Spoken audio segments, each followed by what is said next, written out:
এখানে দেখো সকাল সকাল আমরা রেডি হয়ে গেছি। এখানে তো মানে ঘুমই হচ্ছে না ঠিকঠাক। যতই হোক নিজের বাড়ি ছাড়া কিন্তু ঠিকঠাক কোথাও গিয়ে ঘুম হয় না। যাই হোক সকাল সকাল উঠে পড়ে আমরা রেডি হয়ে গেছি। এখানে বাবিও রেডি হয়ে গেছে।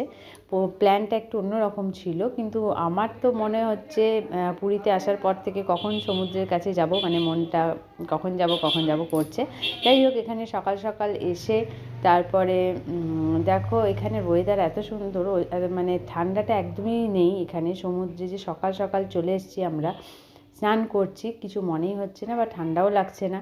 তো সেই জন্য সমুদ্র দেখলে আর কি আমার তো বিশেষ করে মানে এতটাই ভালো লাগে, উঠতে ইচ্ছে করে না একবার নেমে গেলে। মা অনেকক্ষণ থেকে বলছে যে এরপর আমাদের যেতে হবে, পুজো দিতে হবে, কিন্তু কে কার কথা শুনছে। আমি দেখছি এখন তো পেয়েছি, ভালো করে স্নানটাকে করে নিই। তারপর আমরা বেরিয়ে পড়েছিলাম রেডি হয়ে মন্দিরে যাবার জন্য, কারণ 12টার সময় যখন ভোগ দেওয়া হয় তখনই দর্শন হয়।